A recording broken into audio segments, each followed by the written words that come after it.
আজি অৰিফ্লেমৰ লগত হোৱা এটা ঘটনাৰ কথা কম। আচলতে দুবাৰমান হৈছে, চ' সেইকাৰণে আপোনালোকৰ লগত শ্বেয়াৰ কৰিছোঁ। যেতিয়া আপোনালোকে ডক্টৰক আপোনালোকৰ বেমাৰবোৰ দেখাবলৈ যায়, ডক্টৰে আপোনাক চলি থকা বেমাৰটো যাতে ফিউচাৰলৈ নাহওক তাৰ কাৰণে এটা কোৰ্চ নিদিয়ে জানো, আৰু সেই কোৰ্চটো আপোনালোকে কৰে।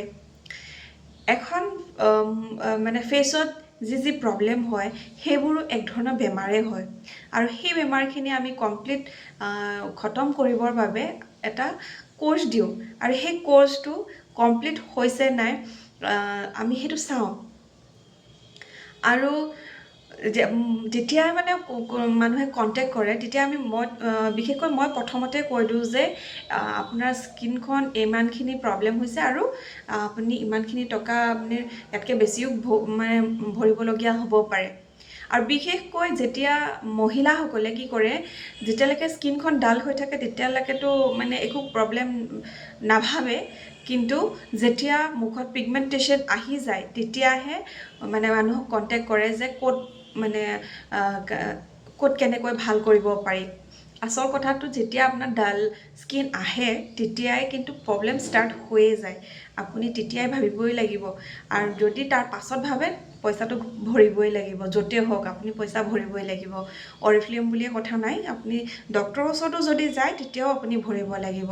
কিন্তু ডক্টৰৰ যিখিনি মেডিচিন আছে সেইখিনি আপুনি মেডিচিন হিচাপে ইউজ কৰিব, আৰু অৰিফ্লেমৰ যিখিনি আমি প্ৰডাক্টছ দিম আপোনাক সেইখিনি কিন্তু লাইফ টাইম আপুনি ইউজ কৰিব পাৰিব।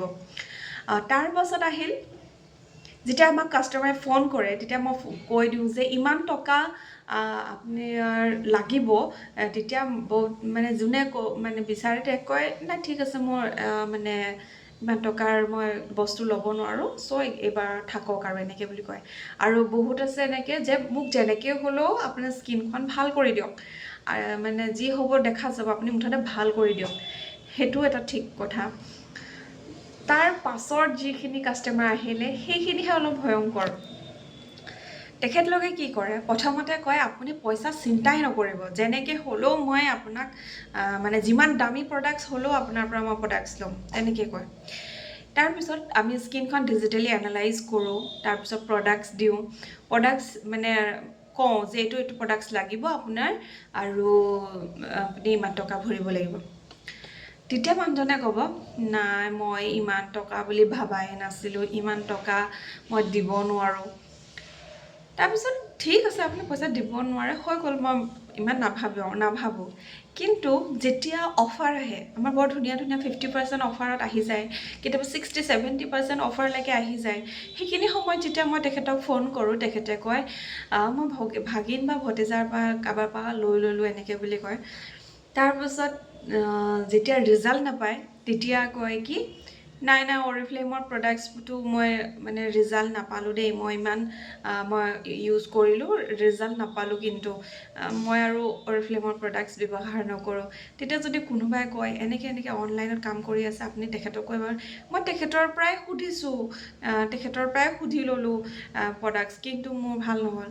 আচল কথাটো কি জানেনে, যেতিয়া আপোনালোকক আমি প্ৰডাক্টছৰ কথা কওঁ আমি আধা প্ৰডাক্টছৰ দামহে কওঁ, কাৰণ আমি জানো আধা প্ৰডাক্টছৰ দাম যদি আপুনি দিছে তেতিয়াহ'লে আৰু আপুনি ফুল পে'মেণ্টটো কৰিব, আৰু যদি আমি তাৰ লগত দুটা বস্তু এডো কৰোঁ তেতিয়াও আপুনি পইচা দিব। যদি আপুনি সেই আধা পইচাটোৰ কথাই আপুনি নকয়, কাৰণ অৰিফ্লেমৰ প্ৰডাক্টছ হয় দামী হয়, আমি সেইটো সকলোৱে জানো দামী প্ৰডাক্টছ, তাৰ যদি আপুনি সেই প্ৰডাক্টছখিনি আধাটো যদি দিব পাৰে তেতিয়াহ'লে নেক্সট আৰু দুটা বা এটা প্ৰডাক্টছৰ কাৰণে আপুনি কেতিয়াও চিন্তা নকৰে, সেইটো মই ভালকৈ গম পাওঁ।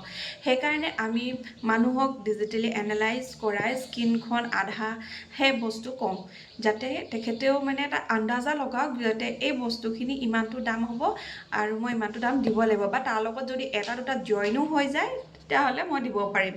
এই কথাখিনি যাতে তেখেতে মানে মনলৈ ভাবক, সেই কথাটো আমি জনাওঁ। কিন্তু সেয়াই মানুহে ভাবি লয় মই তেখেতৰ পৰা সুধি ল'লোঁ কি দৰকাৰ আছে, এতিয়া মই বেলেগৰ পৰা ল'ম। এইটো আপোনালোকৰ ভুল ইনফৰমেশ্যন, কাৰণ আমি আপোনালোকৰ প্ৰডাক্টছখিনি কেনেকৈ ব্যৱহাৰ কৰিব লাগে, কোনটো সময়ত কি কৰিব লাগে, আনকি যদি আপুনি কেনেবাকৈ পাহৰিও গৈছে সেই পাহৰি যোৱা সময়খিনিতো আমি মনত পেলাই দিওঁ, কেনেকৈ কি কৰিব, আৰু তাৰ পাছত আহিলে আপুনি কোনটো প্ৰডাক্টছ এতিয়া গৰমত ব্যৱহাৰ কৰিব বা আপুনি গৰমত এই প্ৰডাক্টছখিনি কেনেকৈ লগাব বা ঠাণ্ডাত কেনেকৈ লগাব বা আপোনাৰ স্কিনখন অনুযায়ী মানে এই প্ৰডাক্টছখিনি লগত আমি প্ৰতি সপ্তাহত মাহত এবাৰ হ'লেও আমি ফোন কৰি আপোনালোকৰ খা খবৰ লওঁ যাতে আপোনালোকৰ স্কিনখন কেনেকুৱা হৈ আছে আপোনালোকৰ স্কিনখনত মানে প্ৰডাক্টখিনি ব্যৱহাৰতে কিবা প্ৰব্লেম পাইছে নেকি সেইখিনিলৈকে আপোনালোকৰ হিচাপ লওঁ আৰু যদি আপোনাৰ ভাগিনে সেইখিনি নাজানে বা ভাগিনে অকল প্ৰডাক্টছে বিক্ৰী কৰিছে তেতিয়াহ'লে আপুনি সেই ফেচিলিটি কেতিয়াও নাপায়